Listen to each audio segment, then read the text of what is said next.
تاریخ ګواه دی چې د مدرسې چې کم طالب علم وي چې هغه د خپل استاد سره څومره مینه کوي. څنګه چې تاسو ته پته ده شیخ ادریس صاحب چې دی نو هغه د دنیا نه رخصت شوی دی او هغه چې کومه طالب علمان دي هغه درس ته ناست هغه ته دا پته نه وه چې دغه استاد چې دی د دنیا نه رخصت شوی دی.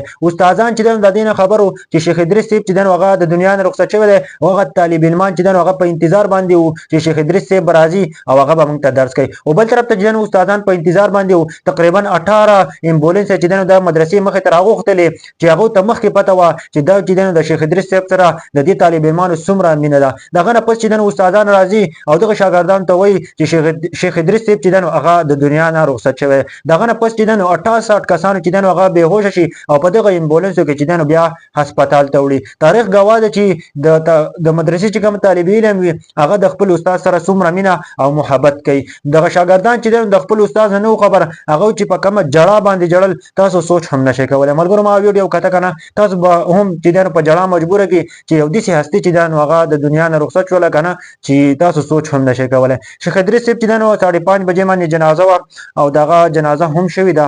ډېر د افسوس مقام دی خو دغه چې کوم طالب علمانو تقریبا 68 کسان چې په هغه ټیم کې بېهوشه شول چې هغه د خپل استاد نه خبر شو چې زموږ استاد چې هغه د دنیا نه رخصت شوی دی. هغه د خپل استاد سره دومره مینه کوله چې تاسو سوچ هم نشئ کولی. ډېر د افسوس مقام دی زموږ پښتنو ورونو چې 2-3 ورځې مخکې په شیخ ادریس صاحب پسې لګیا و. هغه شیخ ادریس صاحب چې هغه د دنیا نه رخصت کړلو. موږ ټول له پکاره شیخ ادریس صاحب ته دعا وکړو. بل دا چې موږ ټول د دې دنیا نه روان یو خو ټولو ته هم خواست دی که نه چې انسان دومره مه تنګوئ ځکه چې هغه په یوه ویډیو کې ویلو که ما ګناه کړي که ما غلطه خبره کړي چې زه چې دی معافي د دې خلکو نه وغواړم یار. خو په هغه ټیم کې چې هغه الفاظ استعمال کړي وو او ډېر د افسوس مقام دی پښتنو چې موږ کله یو کس په خاورې واړو نو موږ ته خوشحالي میلاو شي موږ ته چې دی هغه راپه یاد شي چې موږ چې دی موږ نه غلطیانې شوي دي موږ چې کوم الفاظ استعمال کړلي د هغه معذرت غواړو خو هغه د دنیا نه رخصت شوی. الله پاک دې په جنت الفردوس کې اعلی مقام ورکړي شیخ ادریس صاحب له ځکه چې دغه په 5:30 بجې باندې جنازه هغه وشوله او دغه طالب علمانو چې کوم حال دی هغه اوس په هسپتال کې پراته دي هغه ډېر بدحاله دي. هغه چې په خپل استاد پسې ډېر خفه دي.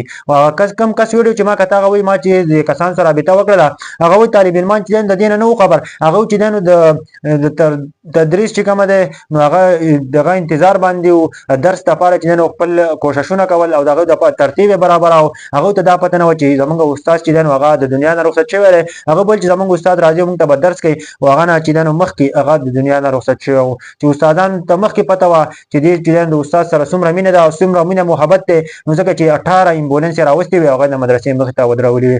ملګرو د هغه جنازه وشوله خو موږ ټول له پکار د پښتنو چې د یو بل عزت چې دی کوو ځکه چې دا ټوله دنیا نه به چې دی موږ رخصتېږو موږ ټول د دې دنیا نه ځو خو بلکې دا چې په ژوندانه د یو بل عزت او مینه محبت د یو بل سره وکړو نو هغه به ډېره ښه وي.